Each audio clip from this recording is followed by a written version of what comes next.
We've got Josh Gad on the phone right now. Josh, good morning, my man. How are you today? I am wonderful. How are you? I'm fantastic. It's been one of those mornings. We just had a local clothing boutique up on the show, and they gave me a nice pair of mahogany wooden sunglasses for my birthday last week.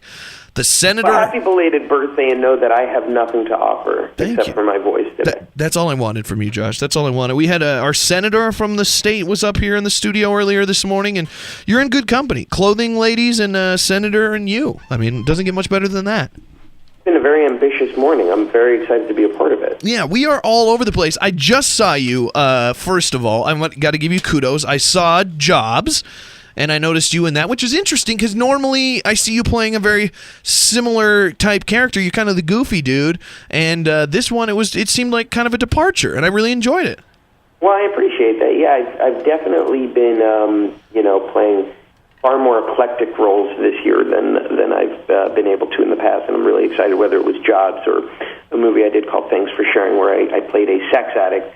There's definitely a lot of different characters that I'm tapping into now, so I'm excited to get that opportunity. Yeah, totally. I mean, that's just one of those. It's that Jonah Hill moment too, where he did it too when he got Moneyball, where it's like you go from being that goofy guy to given the opportunity to where people go, oh no, he's goofy because he's that talented that he can do it all.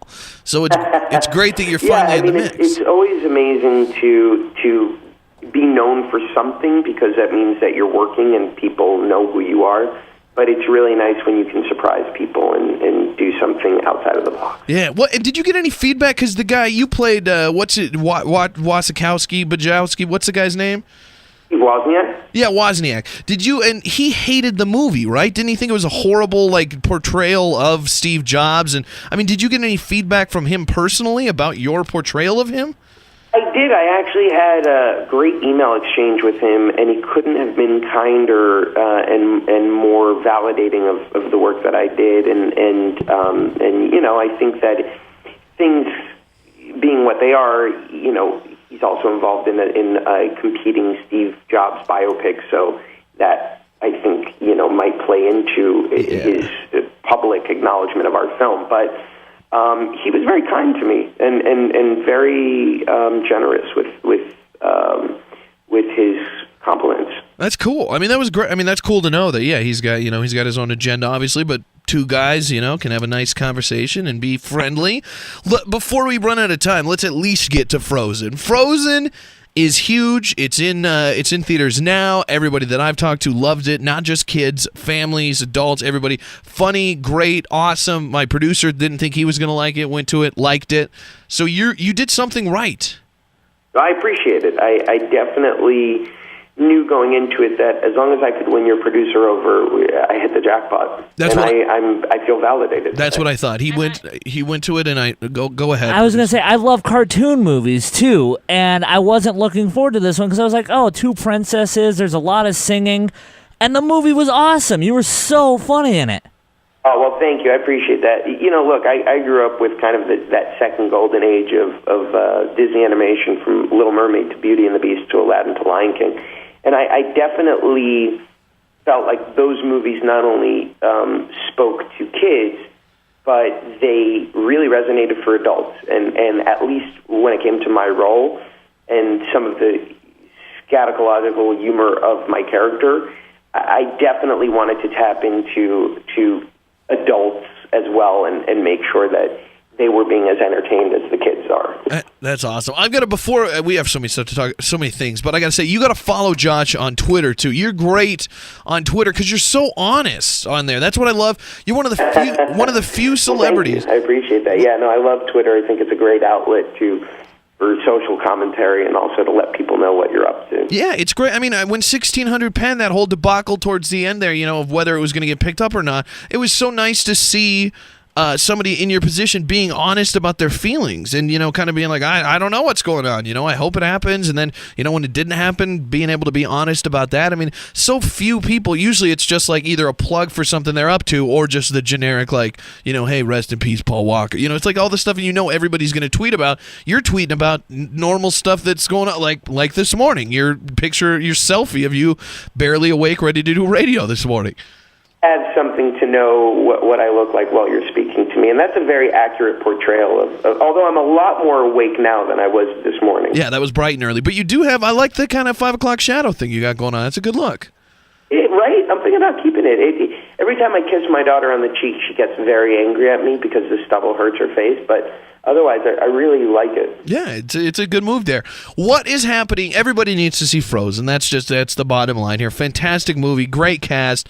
Everything about it's great. It's a win-win. Even if you don't think you're going to like music and princesses and stuff, go take the whole family. You're going to love it. What is next, though, after this? What's coming up? What are you excited about? I'm really excited about a lot of stuff, actually. I just wrapped 2 films that I'm enormously proud of. One is called Wish I Was Here, which is the new Zach Braff Kickstarter film. And the other one is a movie that I shot with Kevin Hart that I think is going to be really hysterically funny called The Wedding Ringer, which will come out next year. And then I'm writing the sequel to Twins right now called Triplets for Danny DeVito, Arnold Schwarzenegger, and their long-lost brother played by Eddie Murphy. So I'm really excited about that. You're writing that? I'm writing it. That is how do you score that sort of? Oh, first of all, who decides? I mean, I know the franchises are big these days. Who decides that Twins wasn't enough? Because that was quite a few years ago. Right, it was quite a few years ago. The producers, I think, wanted to visit that world again, and rightfully so. I think it's such a hysterically funny world, and if you can find a great in, as I think they have, then I think it's worth exploring. So they've hired me and my partner Ryan Dixon to write it, and being huge fans of the original, we jumped at the opportunity. Yeah, that's huge. I mean, so it's Danny DeVito, Arnold Schwarzenegger, and Eddie Murphy joining the trio now?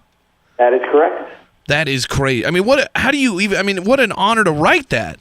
I mean, that's just... I'm over the moon excited about it. And so I've got that, and then I'm gearing up to do a TV show with Billy Crystal called The Comedians for FX, which I'm also really excited about. Man, you've got to be just pinching yourself, going like, man, this is, this was good, and then it got really good, and then it got great, and now heaven. It really is. It's insane. I mean, the number of things that I'm doing right now that are literally bucket list moments, whether it's to star in a hit Broadway show that kind of becomes this pop cultural phenomenon, or to play an animated character in a hit Disney animated movie, or to work with idols like Jon Stewart or Billy Crystal or Trey Parker, Matt Stone.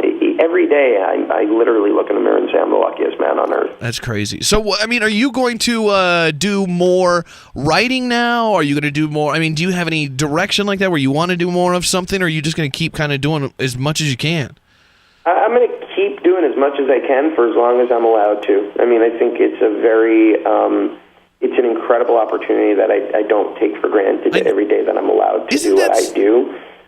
So whether it's writing or acting or eventually directing, I will pursue every avenue to try to keep challenging myself creatively. I love it. I'm on such a different level, but it's the same feeling for me. People ask me that all the time, like, how long are you going to keep doing radio?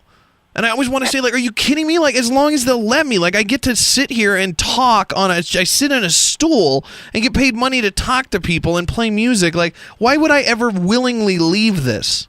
No, it's amazing. We're living out dreams, and it's rare that you get a chance to, and so you can't take any of that for granted. Absolutely. Your dream's just way cooler than mine is, but I've got something to strive for now. I've got that 5 o'clock shadow, some of these projects. I got a lot of stuff to work towards. Somebody on our app here said went to Frozen on Sunday and loved it. The snowman was so funny. It was cute and lovable. So lots of good feedback for you as Olaf. Love that. Definitely go out and see that movie. It is really amazing, and I'm so glad that people are taking to it. Very exciting. Well, Josh Gad, thank you so much for taking the time for us. We'll check out Frozen for sure. We'll look for Wish I Was Here, Me and My Shadow coming out a little bit later as well. Also, I'm looking forward to Triplets. That's big news to me as a fan of Twins. So very much looking forward to that. Best of luck writing that, and thank you so much for being on the show again, Josh. Hopefully we'll talk soon.